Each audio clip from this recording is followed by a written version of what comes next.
aqui os momentos de aprendizagem com o tema que ela tem para a gente.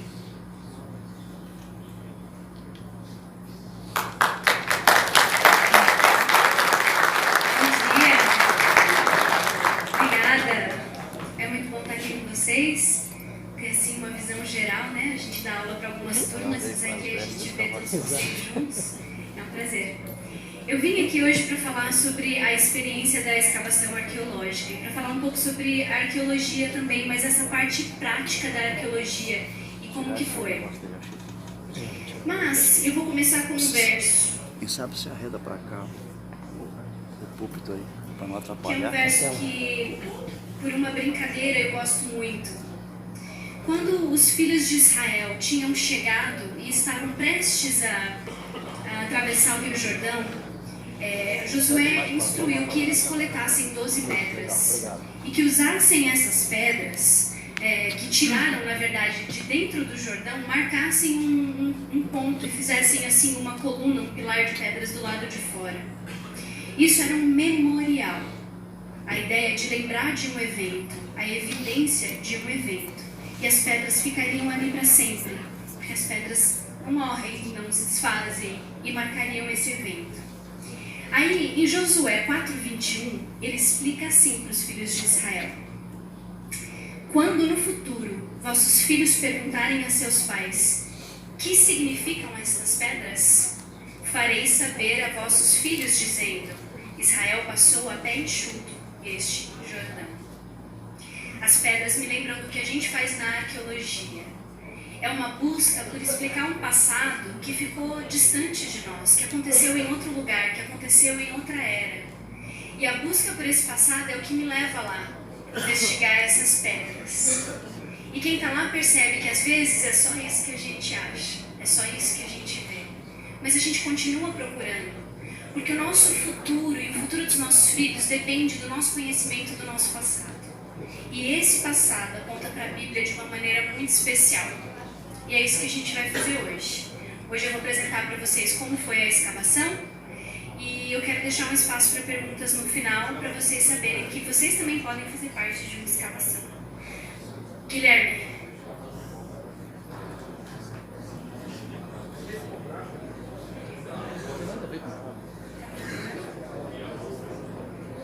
Passa meu chapéu aí.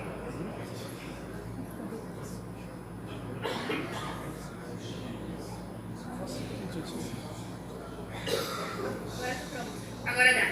Vamos? Vou convidar o Guilherme, que esteve comigo na escavação, e a gente vai falar para vocês como foi. Eu tinha pedido para ele vir com a roupa da escavação, mas ele não veio, tá? Furou comigo, só eu que vim. Mas ele vai botar a cafeira para ficar mais a caráter.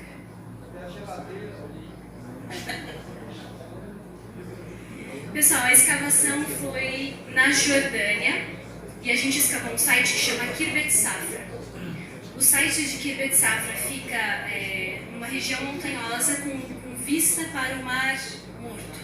É uma região muito bonita e é um site que é relevante porque, apesar de estar na Jordânia, ele fica na área que os israelitas passaram antes de entrarem na terra de Israel. E ele dá para ver, a gente percebe pelo que a gente está encontrando e pela cultura material, que realmente é um site que provavelmente foi habitado pelo povo de Israel. Ainda está dando problema, né?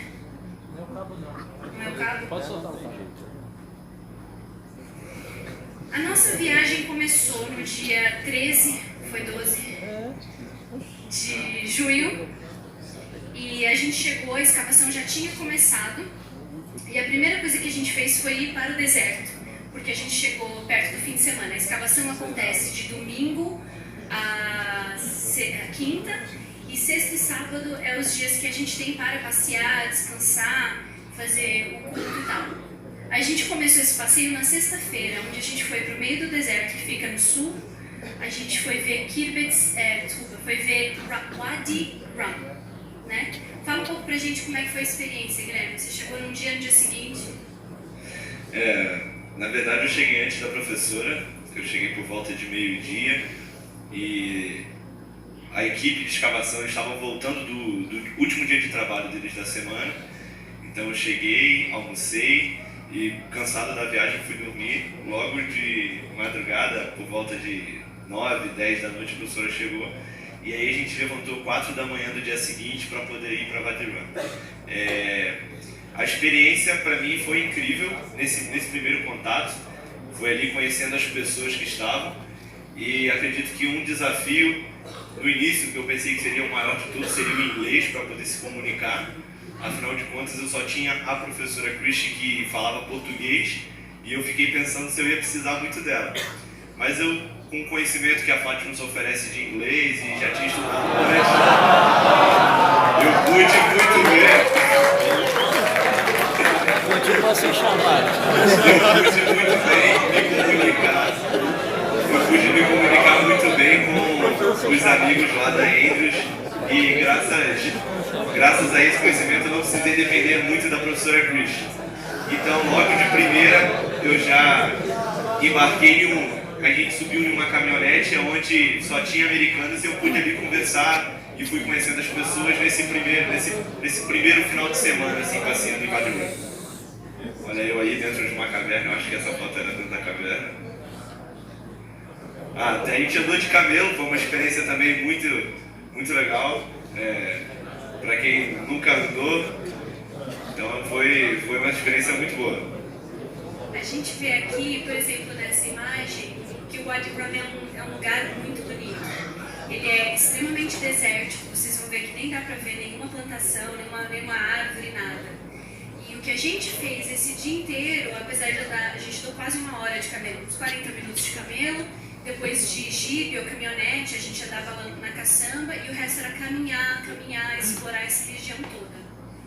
É uma região muito bonita e é uma região que é inteira um patrimônio da humanidade, é preservada. Para entrar nesse parque já tem que pagar e tem que entrar, e eles têm muito cuidado. Nosso guia, que estava numa das fotos aqui, ó, os nossos guias todos eram beduínos que cresceram e sempre viveram nessa região.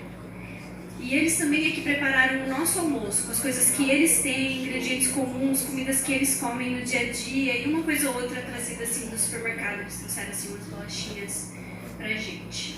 O nosso grupo tinha umas 12 pessoas, eu acho, eram 3 carros que a gente ocupou. E a cada parada, isso aqui é uma tenda beduína, isso faz parte da hospitalidade deles. Então quando a gente para em cada tenda, a gente chega a um momento que você vai tomar um chá, você vai conversar com eles e às vezes eles contam coisas. Em uma delas, o beduíno tocou música pra gente, típica, com um dos instrumentos deles. Então uma experiência também muito cultural. Em termos de, se você vê ou pensa na arqueologia como uma missão, porque ela é um contato muito grande entre o nosso time e as pessoas do local. E cada vez que a gente volta num local, o fato da gente trabalhar no mesmo local continuamente, cria um vínculo de amizade, cria assim uma mensagem que a gente dá na maneira que a gente vive, na maneira como a gente trata os nossos trabalhadores, na maneira como a gente se relaciona entre nós e com eles. E é a mesma coisa que um dos nossos colegas, o Jacob, essa foi a segunda ou terceira vez que ele veio, e ele já conhecia essas pessoas e ele cria essa impressão de um grupo que é amigável, que se comporta, que tem uma imagem cristã muito diferente para eles observarem. A gente ficou lá, o dia foi muitas caminhadas, aqui já está o dia perto do pôr do sol. O ritmo, né, Guilherme, assim, é um ritmo diferente. A gente trabalha duro, mas a vida acho que não é tão corrida. A gente conseguia aproveitar bons momentos conversando, aprendendo, como a professora disse, sobre outras culturas. E nesse momento aí, se eu não me engano, era o fim da sexta-feira e a gente pôde ter um momento bem espiritual, bem bonito, sentado numa pedra, observando essa vista, vendo o sol se pôr. E a gente, nesse momento, para mim, foi um momento de pensar na imensidão do universo, né, e como a gente é tão pequeno no meio daquilo tudo. Então foi um momento muito bom, muito agradável, onde a gente estava ali com outras pessoas conversando, cada um falando ali da Bíblia. A gente pôde ter momentos agradáveis nesse pôr do sol. E a ideia, né, de receber o sábado no meio da natureza, de estar ali um momento, a gente chegou, assim, com bastante tempo, não foi aquela coisa corrida de pôr do sol, mas sobe aqui nessa montanha, senta aqui, espera o sol descer, ninguém tá com pressa. A gente já caminhou, tudo que a gente fez, assim, vamos caminhar, vamos atravessar esse canyon, né, esse corredor, as coisas assim, e não, é tranquilo, vai chegar lá, vai, né, com muito carinho, isso como sempre muito bem cuidados. Aqui é onde a gente passou a noite, eles oferecem essas barracas, é como se fosse um hotel beduíno, uma versão bem modernizada, só que ao mesmo tempo que tem dentro é muito simples. Tem uma luz, tem uma cama, tem uns cobertores velhos, tem umas coisas assim bem, né, e a gente dorme aqui super tranquilo, num lugar que não tem barulho nenhum, que tem só a luz da lua para te guiar lá fora, que você tem que caminhar, né, até o banheiro, é outro prédio lá longe, onde a água é tão preciosa e eles estão dispostos a compartilhar com a gente. Eles também prepararam uma refeição pra gente muito gostosa e a gente também teve esse momento de passar a tarde com eles. Aqui só mais algumas imagens do dia seguinte, um pedaço de uma das picapes, o tamanho das montanhas. E esse aqui é o nosso primeiro dia no site. O dia de um arqueólogo começa muito cedo. A gente acorda 4 da manhã. Às vezes, como eu tinha que chegar muito cedo, tinha que estar tudo em ordem, que eu era supervisora, tinha que chegar lá, eu acordava 10 para as 4. Na primeira semana, todo mundo vai no café da manhã. Tem o primeiro café da manhã, que é 4 da manhã, 4h10, assim, né? Então, na primeira semana, todo mundo vai, né? O Guilherme parou de ir na segunda semana. Na segunda semana, na metade da segunda semana, eu já não aguentava ir para o café das 4. Ainda bem que a gente tem, né, isso é uma das novidades, é que a gente tem um segundo café da manhã, então eu me contentava só com o segundo. Mas chega um momento que cada minutinho que você está dormindo é muito precioso, porque o dia realmente começa muito cedo e a gente tem um trabalho exaustivo, o sol é muito quente, né, ali tem a foto de uma das peneiras onde eu passei grande parte ali peneirando, catando pedaços de cerâmica, e pegar gufas, né, que é como se fossem alguns baldes feitos de borracha que a gente usava para poder peneirar, trazer a terra do nosso quadrado até a peneira. Então, eram dias cansativos, mas se você tiver a oportunidade, você vai perceber que cada minutinho de sono é muito importante. Eles pensam isso agora, eles nem acordam 4 da manhã. A gente realmente trabalha, a arqueologia é um trabalho duro, é um trabalho braçal, é uma coisa que você vai lá pro campo e que você vai, do momento que você chegou até o momento de ir embora, vai trabalhar carregando pedra, quebrando pedra. E aqui na peneira, como o Guilherme falou, onde toda a terra que a gente escava é peneirada e a responsabilidade de quem está na peneira é encontrar as pequenas peças, os ossos e coisas que a gente guarda para depois serem estudadas. Essa é mais ou menos a ideia, dá para retratar o que eu falei das pedras, né? Esse é o quadrado, a área organizada, o sítio arqueológico é organizado em áreas, a gente tinha 2 áreas ativas e cada área tinha 2 a 4 quadrados, dependendo de quantos supervisores por quadrado tem. Tem um supervisor de área e tem um supervisor de quadrado. O nosso supervisor de área chama Paul Ray, não lembro se tem uma foto dele aqui, talvez ele apareça, e eu era supervisora de um quadrado e esse não era o meu ainda. Mas quando a gente começou a escavar, a gente achou só pedra. Era um trabalho assim enorme, porque tinha que escavar devagar, não dava para tirar muita terra, e olha o que a gente carregou de pedra nessa época.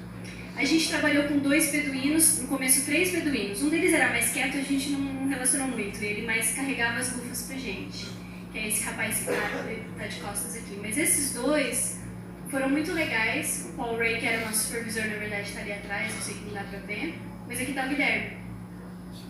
E a gente foi fazendo amizade com esses trabalhadores. E eu acho tão legal, uma das coisas que chamou muito a minha atenção é como eles são cuidadosos com a gente. Então eles estão ali, eles não falam uma palavra de inglês. Talvez good morning, sabe? Talvez eles aprenderam lá durante a escavação.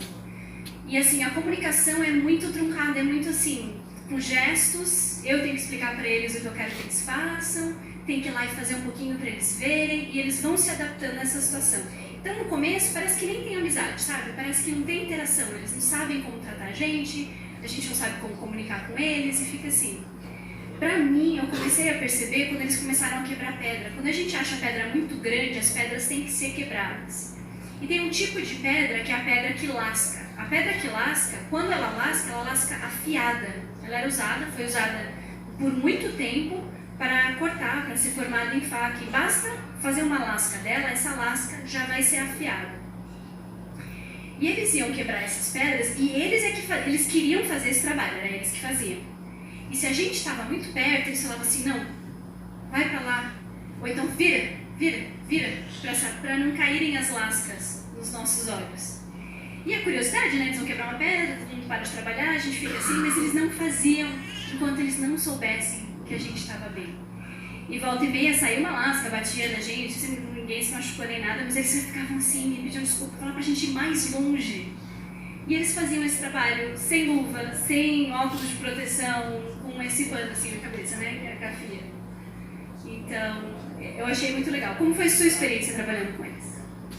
No início, eu cheguei e imaginei que eles soubessem falar inglês. Meu primeiro contato no campo, quando eles já estavam lá, né, quando a gente chegou, e até preparar o nosso quadrado, a gente chegou, eles já estavam lá e eu pensei que eles falavam inglês. Só que aí eu percebi que a comunicação ia ser mais difícil do que com os americanos. E eles não falam uma palavra em inglês, é tudo em árabe. E você, no começo, até aprender o nome deles, é muito difícil. Você fala, quê? Você não consegue entender. Então, um se chamava Tamara e o outro se chamava Hassan. Então, era bem... No início era assim, você, como que é o seu nome mesmo? A gente falava, mas eles não entendiam, então era muito complicado. Mas a forma como a amizade foi criada entre eu e principalmente com os dois que estão agachados ali, porque foram os dois que mais conviveram comigo e com a professora Christie, é incrível. Tanto que o meu boot que eu estava usando lá, eu deixei de presente para o Hassan, né? A gente deixou algumas coisas, alguns pertences para eles, porque realmente se criou um vínculo de amizade, e eles sempre falavam assim, eles me chamavam de Gui lá na escavação, né? Por meu nome Guilherme, ficava meio difícil para eles. E aí eles ficavam assim, Gui Habib, Gui querido, amado. Então, realmente tinha uma relação muito, muito legal entre mim e a professora. E era muito legal que o Tamara, principalmente, né, no início a gente observa meio que uma estruturação social entre eles, em quem é mais velho, como quem manda e quem desmanda entre eles. Um mandava, a professora falava, faz isso. E aí a pessoa que a professora tinha pedido para fazer alguma tarefa, mandava uma outra pessoa fazer a tarefa. Então era meio que uma terceirização. Dependendo da tarefa, né? Então você fala assim, alguém precisa carregar a rufa, aí eles viravam para o mais novo e falavam, você que vai carregar. Aí tinha também o que eu falava e o Hassan tinha escavado antes. O Hassan é o que está aqui com a cafia amarela. Aí eu explicava para ele primeiro, sem falar nada da língua comum, e daí ele explicava para os outros. E era também muito interessante que o Tamara, que é o que está com a cafia vermelha ali, cada pedacinho de cerâmica que ele achava, ele ia até a professora, ele sabia que era cerâmica, né? Mas ele ia até a professora e perguntava, é cerâmica? Aí a professora, aí ele botava no balde, né? Então, assim, por eles não terem muito contato com o gênero feminino, tudo que eles faziam, e a professora era a supervisora, eles iam até ela. E aí, chegou algumas vezes que eu até fui fazer algumas experiências que eu chegava assim, eu botava assim na mão, aí eles passavam e davam para a professora. E depois eles começaram a colocar na minha mão. Mas foi uma experiência muito legal. Depois a gente ficou amigo, aí ficou tranquilo.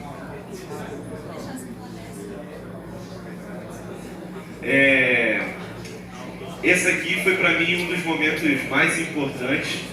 Eu trouxe essa aqui que depois a gente pode falar, mas esse aqui é o Monte Nebo, né? Se vocês lembram o que aconteceu no Monte Nebo, foi o monte que Moisés subiu e viu a Terra Prometida antes de morrer, né? Foi ali em Deuteronômio 34, e a gente teve a oportunidade de ir lá e fazer um pôr do sol de sexta-feira no Monte Nebo, tendo essa vista, olhando para Jerusalém, para Jericó, e a gente tinha conosco, você foi com o Jeff, né? Eu fui com o Scurry, que era um outro rapaz, E ele, com muito conhecimento, ele mostrava, provavelmente nesse vale aqui foi onde o acampamento de Israel ficou acampado, esperando Moisés descer, e ele mostrando todas aquilo que a Bíblia diz, né, descreve em Deuteronômio, e eu fiquei assim muito abismado, fiquei assim encantado com o que eu estava vendo, porque a gente sempre lê, imagina você agora poder ver aquilo que você lê na Bíblia. Como a professora muito bem diz, a Bíblia ganha um sistema de 3D para você. Nunca mais quando eu estiver lendo Deuteronômio, eu vou pensar simplesmente no texto, mas eu vou lembrar, vai vir na minha cabeça a imagem do Monte Negro, né? Tá aí as luzes do outro lado, que seria Jericó, e é incrível a sensação de você saber que Moisés, né, que a gente tem admiração, está na Bíblia, e passou por ali, ele morreu naquele lugar. Eu trouxe uma pedrinha de lá para guardar de recordação, simbólica, obviamente, mas eu trouxe só aquela ali que depois a gente vai explicar. A escavação envolve semana de trabalho, e depois nos finais de semana a gente tem muitos passeios interessantes onde a gente conhece novos sites. O Monte Negro é um deles, é uma coisa que a gente gosta de fazer de sexta-feira à noite, que você pega um grupo e vai.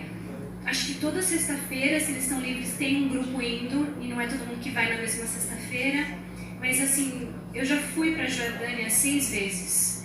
E nas 6 vezes, toda sexta-feira que me der a oportunidade de eu subir ali, eu vou subir ali. E esperar o pôr do sol e lembrar da história de Moisés. E lembrar dessa vista. A gente não pode esquecer que a gente também está num lugar aguardando a Terra Prometida, olhando, quase podendo ver ela, mas sem poder entrar ainda. Mas a gente está quase lá. E esse lugar me lembra muito disso. Esse site aqui é um site onde tem inúmeras igrejas. Ele é um site com um período já bizantino, que é como a gente chama o período romano, depois que o cristianismo virou religião oficial. Tem inúmeras ruínas, como vocês podem ver. E além de uma vila, chama Hassas. E além da vila tinha muitas igrejas, inúmeras igrejas. Essas igrejas, as igrejas dessa época, eram decoradas com mosaico. E o mosaico é esse efeito no chão, feito com pedrinhas. A pedra não é pintada em cima do desenho, as pedrinhas são coloridas e eles montam o desenho a partir de um padrão que eles têm. São, como vocês podem ver, extremamente elaborados. Alguns deles, por exemplo, aqui você tem um desenho e em cima você tem o nome desse lugar, que é Sária, que é Cesareia. E muitos dos outros você tem também essa denominação. Aqui algumas das pessoas do nosso grupo, aqui é a plataforma onde você podia se aproximar e ver os mosaicos sem pisar neles.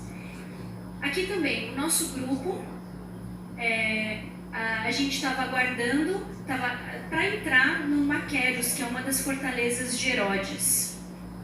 Ficava no alto aqui, é equivalente a Massada. Massada fica do lado de Israel, está melhor preservada, e aqui essa fortaleza fica do lado da Jordânia. Entre os dois, e a gente está aqui, parte do nosso grupo sentado, olhando aqui ao Mar Morto, e do outro lado Israel, e praticamente do outro lado Massada. Essa é a fortaleza em que João Batista ficou preso e onde ele foi decapitado. Então ela tem uma história do Novo Testamento muito forte relacionada a ela. E de novo, o legal da arqueologia é chegar nesses lugares e lembrar essas histórias. Então muitas vezes, e era assim os nossos passeios, era chegar nesse lugar, subir, sentar, e alguém abria a Bíblia e lia pra gente aquele trecho da história. E daí a gente conversava um pouco sobre ele, ou ouvia o que a pessoa estava fazendo comentário sobre ele. Voltei um pouco para a escavação, está mais ou menos em ordem cronológica. Esse foi um dos achados mais legais. O que a gente achou, todas aquelas pedras que tinham estado caídas em cima, que a gente teve que tirar, a gente descobriu que era uma parede ou várias paredes que tinham caído e tapado o que estava no chão. A gente sabia que quando a gente chegasse no chão desta casa, isso é uma casa que a gente está escavando, a gente ia encontrar objetos quebrados. E realmente, uma das coisas que a gente encontrou foi esse jarro. A foto que está ele com a pedra aqui, ó, tinha uma pedra muito grande em cima, mas ele começou a aparecer assim, e a gente começou a ver que tinha muitos pedaços, como se o jarro tivesse. E ele era um jarro assim, mais ou menos dessa altura, caído no chão, e depois caiu as pedras caíram em cima dele. Isso foi resultado de um terremoto. E dá para detectar na arqueologia se foi um terremoto que destruiu ou se foi um ataque. Então, antes da gente chegar, eles já tinham determinado, pelos outros quadrados e áreas, que havia tido destruição por um terremoto. E é exatamente o que você vê. As coisas no terremoto caem mais ou menos na mesma direção, assim, parece que há um movimento naquela direção, que é o que a gente viu. Esse primeiro achado foi super empolgante e o Gui estava escavando do lado do Hassan, foi o Hassan que achou, e aí a gente falou assim, ó, Guilherme, você vai escavar esse, né? E ele achou tão legal que ele nunca mais quis achar nada. A gente começou a achar esse vaso e eram peças bem grandes. E como esse era o primeiro dia, né, a gente já estava próximo do final da escavação e como a gente estava achando, e cada vez que a gente limpava mais a área, mais peças apareciam. E aí a gente até pediu para poder ficar um pouco mais, o grupo que tinha terminado já estava indo embora e a gente ficou para concluir o trabalho, porque a gente tem todo um procedimento antes de deixar a escavação, precisa limpar as pegadas para as fotos do outro dia, então a gente ficou um pouco mais. E aí eu todo empolgado porque eu estava tirando, né, ter a experiência de você tirar com todo cuidado a peça do chão, aí você vê ali a marca que ela fez no chão e você poder olhar, é muito legal. Só que aí eu descobri a parte ruim de você achar uma peça dessa, é que a gente acha em um dia e quando a gente vai para o hotel a gente almoça e logo em seguida a gente tem o que chama de wash pottery, que é lavar as cerâmicas. E aí na hora de lavar era algo muito complicado, porque as peças eram grandes, com muito barro, muito antigas, então precisava de um esforço surreal para poder limpar essas peças. A gente usava algumas escovas, né, e você tinha que limpar com todo cuidado, porque eram peças frágeis. E aí, a partir desse momento, eu falei para a professora, quem tirar a peça do chão, que lave. Eu não vou ficar lavando mais nada, não. Porque a professora, ela lia as cerâmicas, ela fazia as leituras das cerâmicas, e eu era o responsável por lavar as cerâmicas. Então, tudo que as pessoas achavam, vinham para mim. E eu comecei a falar para o Hassan, não acha mais nada, pode parar de achar, porque eu que vou lavar, né? Quem acha que lava. E aí eu comecei a falar, professora, a próxima senhora tira do chão que a senhora lava.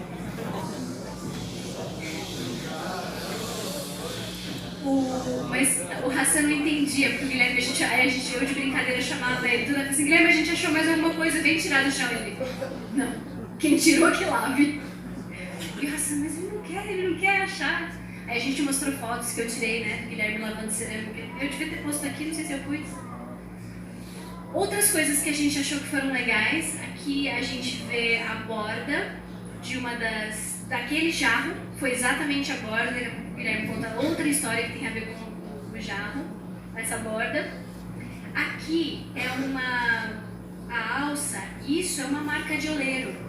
Os oleiros meio que podiam assinar sua obra com uma marca que os caracterizava. Esse caso são umas 3 bolinhas assim, né? Os 3, é o dedo, né? Que ele punha 3 vezes e marcava que essa peça tinha sido feita por um oleiro específico. A gente também achou nesse site outras peças com essa mesma marca e uma peça com uma marca só. E também uma marca de oleiro. Então a gente sabe, por exemplo, que tinha pelo menos 2 oleiros que trabalhavam nessa cidade e que eles marcavam as suas peças para que elas fossem, como se fosse a assinatura dele e fossem diferenciadas. E na terceira foto a gente descobriu, esse jarro eu falei para vocês, ele é assim grande e a gente descobriu que dentro dele tinha um jarro pequeno. Era muito comum, se ele armazenasse, por exemplo, grão ou azeite, que se usasse um jarrinho pequeno para pegar aquilo e servir e usar. Então tem uma coisa para tirar. A gente achou esse jarrinho pequeno também. Então esmagado dentro de uma das paredes estão aqui. Então aqui o jarro grande e dentro dele os pedaços bem menores do jarro pequeno que ficava em cima dele. Tudo aqui são exemplos dos planos. Cada uma dessas é uma pedra. Esses desenhos super precisos fui eu que fiz. E aqui, ó, dá pra ver quantas pedras tinha na nossa área quando a gente chegou no nível 3, que era assim, realmente era só pedra. Mas a gente sabia já que tava, quando achasse o que estava embaixo, que ia achar no piso, e realmente, com todas as peças, achamos muitas coisas. Esse é um rapaz também brasileiro, também estudou aqui no INASP, o Ademar. Ele atualmente está estudando, fazendo o doutorado dele em arqueologia na Inglaterra. E ele veio e estudou com a gente.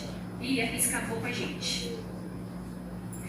O famoso segundo café da manhã acontece 5 horas mais ou menos, depois que a gente chega na escavação. E era maravilhoso, né? E realmente era a melhor hora do dia, né? Porque a gente chegava por volta de 7h30, o Dr. Gregor, que é o que está ali principal na foto, ele ia comprar a comida para o nosso segundo café da manhã, e quando ele chegava, ele buzinava com o carro. Então, da onde você estivesse, se você ouvisse a buzina, você podia abrir um sorriso no rosto, que era uma pausa, onde a gente ia comer, e tinha melancia, melão, tâmara, banana, e tinha um famoso pão. Ele trazia um pão árabe, né, que era feito em forno a lenha, com hummus, que é uma pasta de grão de bico bem tradicional lá, baba ganoush e falafel, que também é feito de grão de bico. E ali era um café da manhã bem farto. E a melancia, né, que era o principal, eu tinha uma brincadeira com um dos meninos, que a gente falava quem ia comer mais melancias no dia, entendeu? Querendo ou não, a melancia era que nos ajudava a hidratar, por ter bastante água. Então a gente brincava, se comesse menos de 4 melancias, não tinha força para continuar. Então era bem legal. Aqui só uma vista assim do nosso sítio, é isso que a gente via, tá? A gente escavava daqui e tinha um mar morto ali, uma área muito bonita. E voltamos para um dos nossos passeios do final de semana, que foi um passeio para o Rio Jordão e o local próximo da onde João Batista trabalhava. Esse local, porque tem muita questão, muita sugestão de onde seria o local onde João Batista batizava, ele foi marcado, aí descobri, assim, já tinha uma teoria que era nesse local através de relatos e através das inscrições geográficas e da onde ficava a vila de Bet-Fagé, que ficava do outro lado do Jordão com relação a Israel. Mas depois eles encontraram finalmente uma igreja, isso aqui é um batistério, de uma igreja que ficava aqui em cima, e esse desviava a água do Rio Jordão para poder fazer o batismo aqui. E ele é muito antigo, ele é do século 3 ou 4, tá? Depois de Cristo. Então ele provavelmente ajuda a enfatizar a ideia que as pessoas lembravam desta região como local onde João Batista trabalhava e batizava as pessoas. E aqui o rio, né? Também, a gente também vendo essa foto lembra da fala de Naamã, né? Eu vou entrar nesse rio lamento, e a gente vê aqui exatamente como é que é o rio. Aqui, logo após a gente sair do Rio Jordão, a gente foi para o Mar Morto. O Mar Morto, que é interessante por ser o ponto mais baixo, né, da Terra. E quanto? 430 metros abaixo do nível do mar. Exatamente.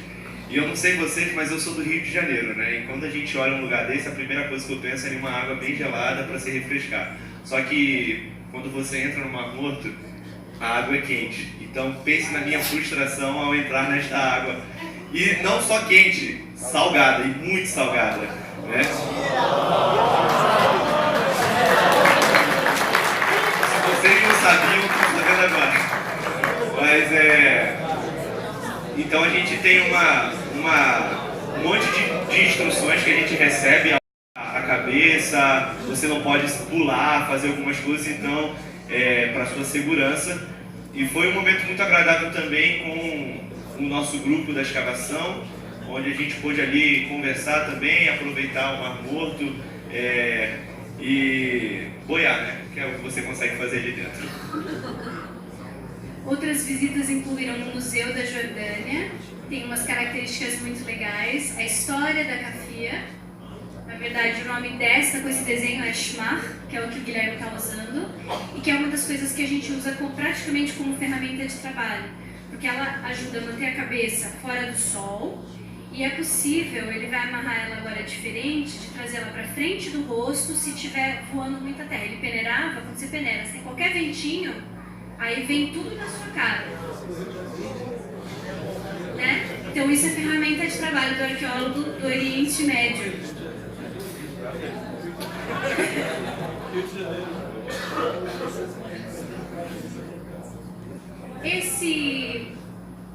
também está no Museu da Jordânia, e é uma inscrição que foi encontrada em Deir Alla, uma região da Jordânia, que menciona as palavras de Balaão, filho de Beor. Eles não são da época em que a Bíblia menciona Balaão ter existido e ter abençoado Israel, mas eles preservam essa tradição, provavelmente é o mesmo Balaão, e as pessoas da região tinham em alto respeito. Então as palavras dele eram registradas e transmitidas. Essa inscrição foi encontrada na parede dentro de uma casa. Aí eles tiraram, né, eles quebraram ali o reboco da parede para colocar em exposição e poder ver. A próxima visita foi para o anfiteatro romano, que fica aqui. Quando a gente olha a cidade assim, ele fica no meio da cidade. E aqui o nosso grupo entrando para ver. Os anfiteatros romanos eram tão bem construídos que eles existem hoje num estado de preservação que eles podem ser usados para as mesmas funções que eles eram usados na antiguidade. Então, quando a gente chegou aqui, eles estavam preparando para um show de música, colocando mais caixas de som para ampliar, mas mesmo assim, a própria construção já vai levar em conta isso. Amã, que é a capital da Jordânia, é Rabat Amon, dos filhos de Amon, da Bíblia. E é a capital que estava, por exemplo, foi nessa cidade que Urias morreu. Era essa cidade que ele estava atacando quando ele se aproximou demais das muralhas. As ruínas que estão no topo hoje são ruínas do período romano, quando ela era chamada Filadélfia. Mas depois, mas antes disso, ela foi a capital dos Amonitas por muito tempo. Voltando à escavação, um dos nossos achados mais legais, um anel, parece ser um anel de ferro, foi encontrado no nosso quadrado. E aqui, muito interessante, a gente achava que era uma pedra só, que a gente ia eventualmente tirar, mas ela era uma coluna. E a gente percebe que ela é uma coluna também porque ela tem depois aqui, ó, o apoio, as pedras de preenchimento para dar equilíbrio e ela ficar. E ela provavelmente era uma das colunas das casas. A casa não está completamente escavada, mas se ela for uma casa de pilares, ela é uma casa típica israelita. Então a gente tem mais evidência da presença dos filhos de Israel deste lado do Rio Jordão. E a gente foi encontrando mais e mais potes de cerâmica aqui, perto. A Ana Carolina, que se formou ano passado, já estava aqui. Daí o Guilherme falou, você que vai achar, você que vai tirar da terra. E não contou para ela que ela ia ter que lavar depois. Ela descobriu. E aí o nosso quadrado, que tinha começado no topo, né? E que já tinha descido tudo isso aqui, ó, até o fim. 1 metro e pouco. Hassan e os nossos trabalhadores também mostrando. Um pouco dos nossos passeios, a gente foi essa que é Gerasa, a cidade da Decápolis, e uma das cidades que provavelmente Jesus visitou. A gente está com os nossos amigos e assim, é um time muito internacional, o que torna a escavação mais legal. Então não vem só americanos. Então aqui a gente tem, ó, essa menina é da Sérvia, esse rapaz é do Sudão, Guilherme e Ana Carolina do Brasil e ela dos Estados Unidos. Além de ser um time que vem do mundo inteiro, é um time... tem mais, ó, o Xingu aqui em cima da Coreia e o Takuma do Japão. Tá? Muitos deles estão agora estudando na Andrews, mas eles vieram dos seus países para estudar na Andrews, para aprender arqueologia e também para fazer teologia. Como é que foi? Eu estava falando assim, foi um time muito internacional. Algumas dessas pessoas, e muitas das pessoas com quem a gente trabalhou não eram adventistas. E, de certa forma, como foi a experiência, Guilherme, de trabalhar num time misto, assim? Primeiramente, eu não esperava e fiquei surpreso. Isso só mostra a qualidade da arqueologia lá da Andrews. Então, pessoas de outras religiões, de outras denominações, saem até de outro estado para poder ir estudar na Andrews. No caso, a Alice, que está ali de azul, ela é de Indiana e vai para Michigan para poder estudar na Andrews. E assim, você poder ver que você tem ali pessoas de outras denominações, mas que todos estão ali com o mesmo intuito, que é poder conhecer e aprender mais da Bíblia, poder se imergir no mundo da arqueologia, porque tem amor à Bíblia. A gente tinha batistas, a gente tinha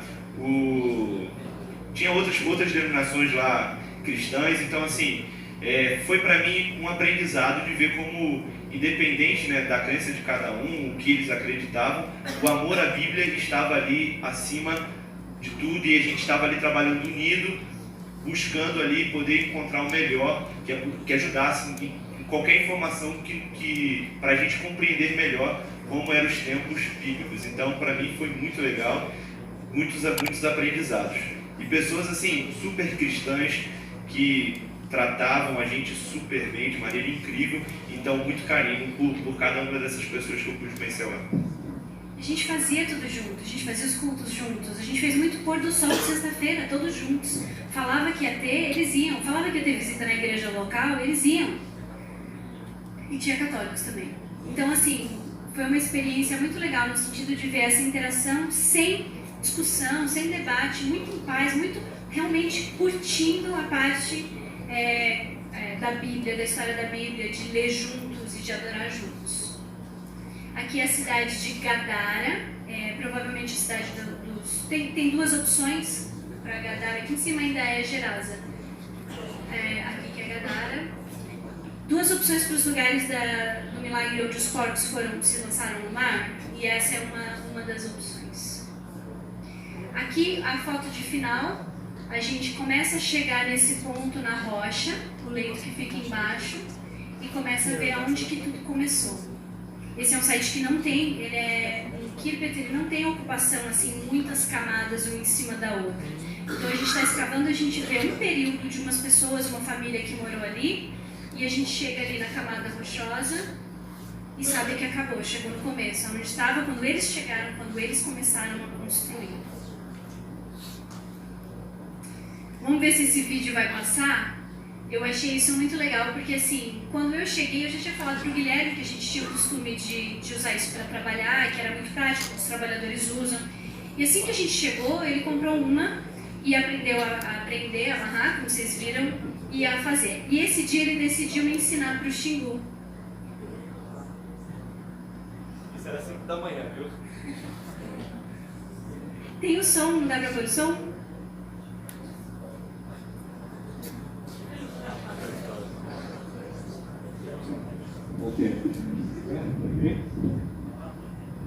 E os trabalhadores árabes observando essa interação, né? O brasileiro ensinando o coreano a botar café.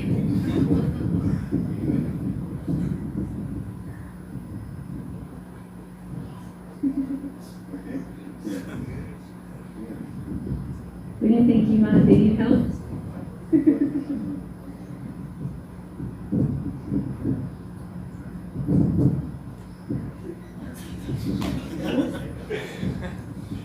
Vocês estão rindo? A gente vai chamar vocês aqui para tentar, hein?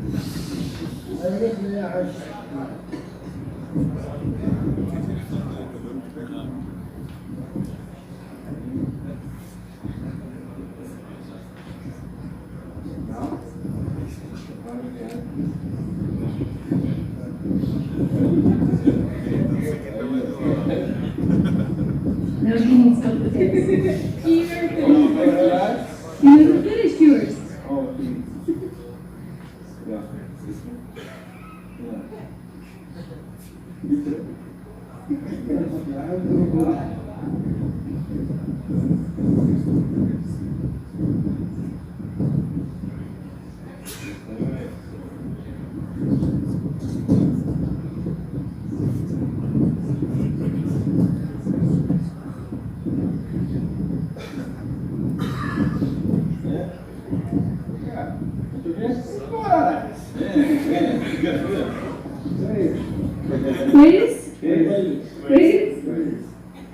Esses os trabalhadores que ficaram observando quem que estava ensinando era o brasileiro a fazer. Alguém quer tentar? Ninguém quer tentar? Duas pessoas. Não, tem que ser voluntário. Pronto, já tem.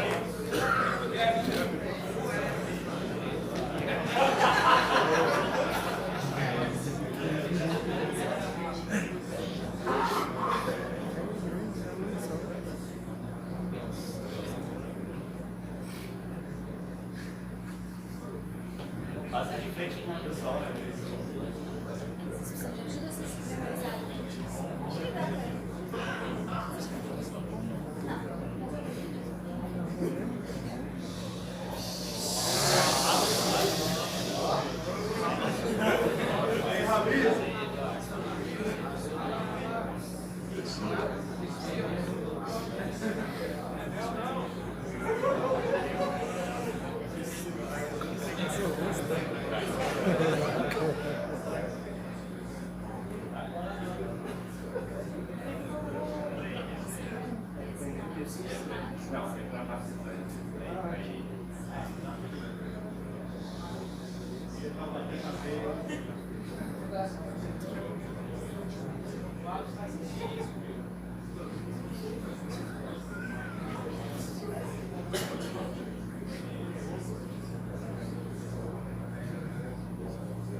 Muito bem.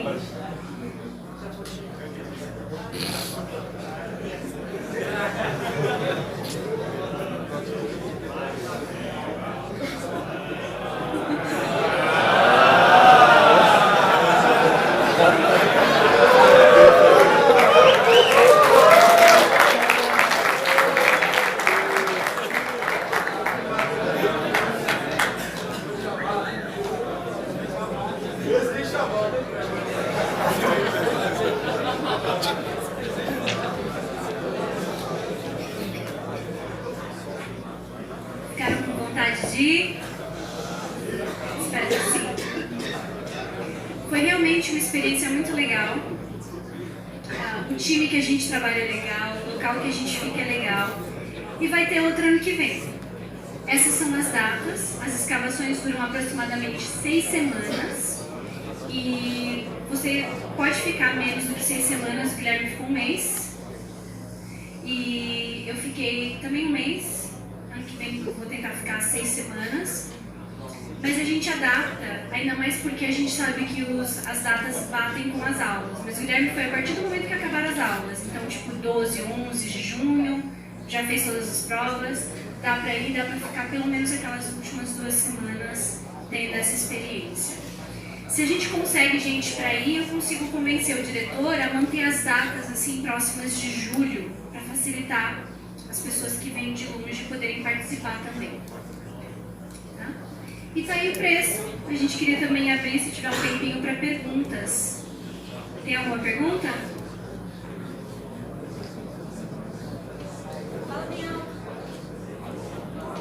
Eu queria saber em relação ao planejamento, em relação à escolha do local da escavação. Como que é definido isso, de acordo com os períodos, e em relação ao que vai encontrar, de acordo com o local. Já tem pré-estabelecido as possibilidades do que pode ser encontrado na hora da pesquisa? Tá, vou repetir a pergunta dele. Ele perguntou como é que a gente seleciona o local, como é que se decide aonde vai escavar, né, basicamente. Então, a gente leva em conta o período. Existe um tipo de pesquisa arqueológica feita sem escavação, que é a visita a um local, e aí a pesquisa feita dentro daquele local, coleta do solo, registro de ruínas, uma foto aérea é feita e através da foto aérea dá para ver se as ruínas formam uma casa, uma cidade. A coleta de material do solo, que está na superfície, também ajuda a gente a determinar o período. E aí vai depender do time que está indo, qual é o objetivo de pesquisa deles, que período que eles se especializam, e aí eles vão escolher um sítio arqueológico para ir. Tem que estar em coordenação com o Departamento de Antiguidades do país. Cada país tem um departamento e aí a gente segue o que aquele departamento determinar.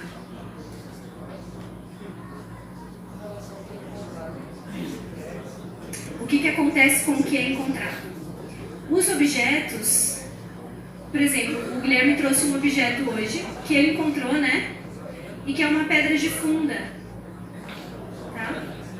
Só que ela está quebrada. Só que se ela não tivesse quebrada, eles não tinham deixado ele trazer. Então, assim, objetos que são de qualidade de museu têm que ficar lá no país. Eles deixam, por exemplo, a Andrews é encarregada dessa escavação, eles deixam a Andrews levar para passar 1 ano ou 2 anos lá, e aí a Andrews tem que trazer todos os objetos de volta e ter um relatório, porque é um período de estudo e pesquisa daquele objeto. No fim da temporada, eles fizeram isso, pegaram todos os objetos de pedra que estavam com pequenos defeitos assim, e puseram na mesa assim e falaram, olha, quem quiser, vocês podem escolher dentre esses objetos, ensinaram as pessoas o que querem e podia levar para casa. Mas é raro ter muita coisa para levar. A cerâmica, uma parte dela volta para o site, e tem uma pilha de cerâmica no site, que é para as pessoas que visitam aquele sítio arqueológico poderem escolher uma lembrancinha entre o que já foi escavado lá. Então você encontra assim uma montanha de pedaços de cerâmica, de cacos, né? Mas que estão ali, tem formatos. Aquela alça que eu mostrei que tem a marca do oleiro foi para essa pilha, não foi guardado. Só que os pedaços de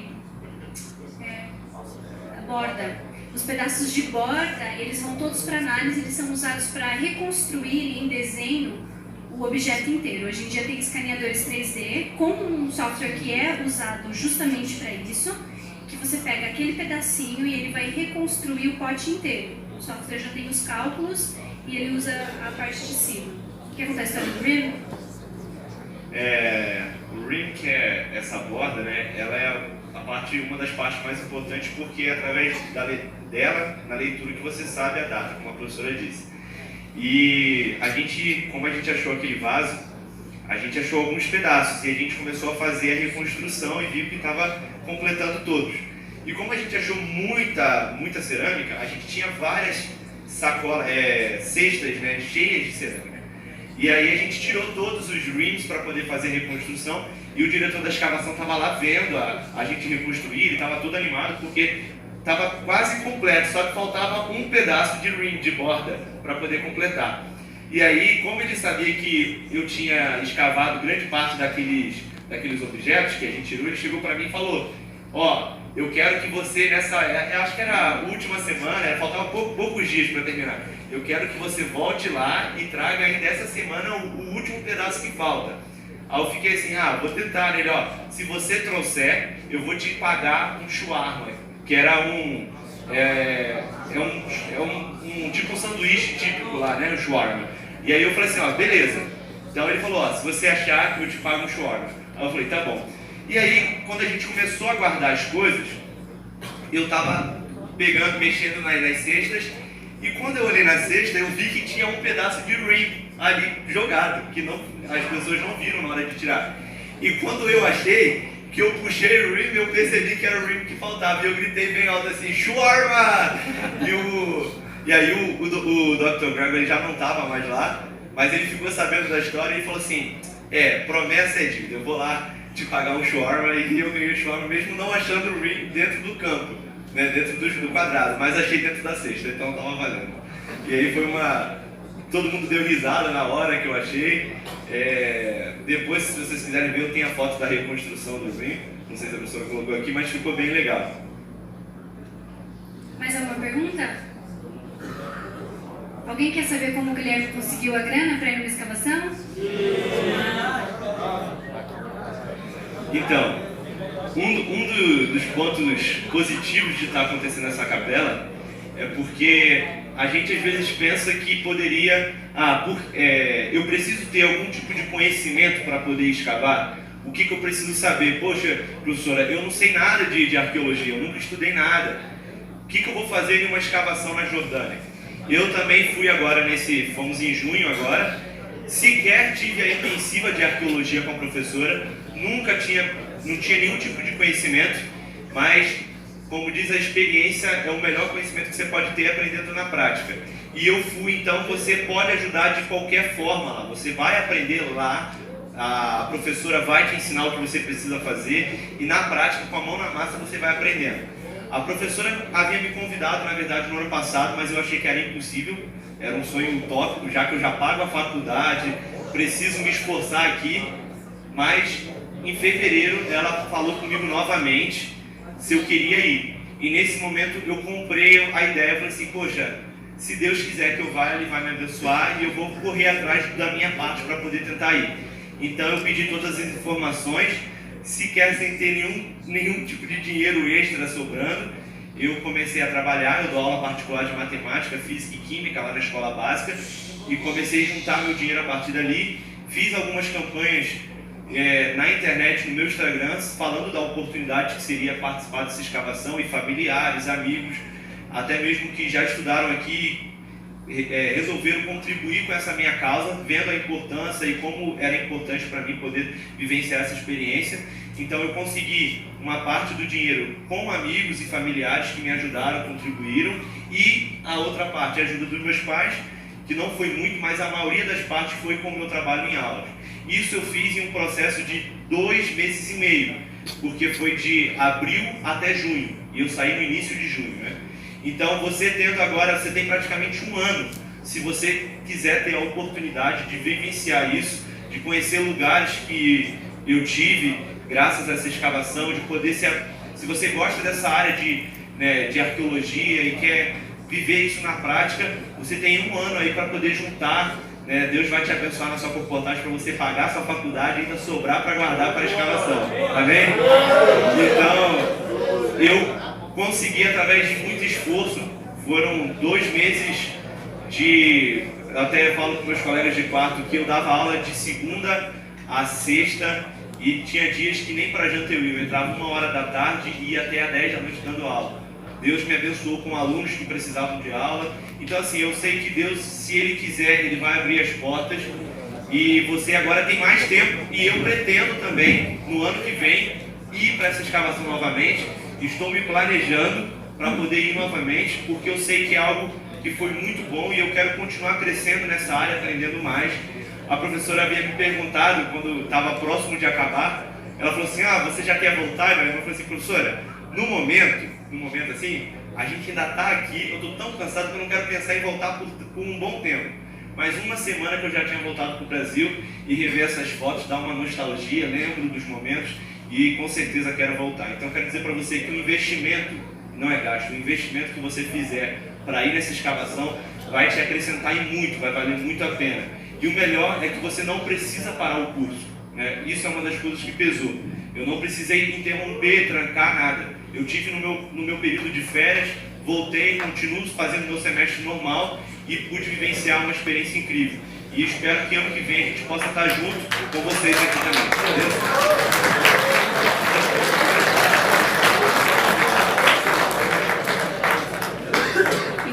Foi uma experiência muito legal. E é possível. Como o Guilherme falou, você não precisa ter nenhum aprendizado, nenhuma experiência, você aprende muito lá. E eu até percebi essa diferença nele. Ele falava as coisas, ele participava das decisões depois do quadrado, assim, falando pra gente como que não era melhor fazer assim, a gente lembrou de fazer isso, sabe o que é o balde e tal. Ele já estava assim, sabendo de tudo que estava acontecendo. Tem mais alguma pergunta? Não? Tem fome? Sim. A gente vai orar para vocês irem almoçar. Oremos. Só uma dica, estude inglês, viu galera? Estude inglês.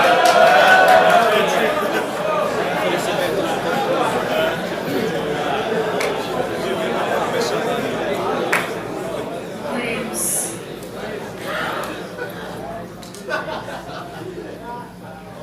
Querido Pai, obrigada, Senhor, por ter guardado essa história para nós podermos ir e ver e aprender mais da Tua Palavra.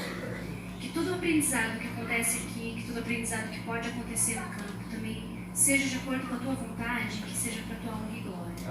Que possamos aprender mais para trabalhar melhor, que possamos crescer em estatura, crescer diante dos Teus olhos, conforme a Tua vontade para cada uma das nossas vidas. Que você derrame sobre esses alunos o Teu Espírito e os fortaleça. Que você toque seus corações e os ajude nos estudos, Senhor, a buscarem aprender mais e crescer. E aqueles que tiverem a oportunidade, que você abençoe também, Senhor. Obrigada por ter nos guardado até aqui e por estar nas nossas vidas de uma maneira tão pessoal. Em nome de Jesus. Amém. Amém.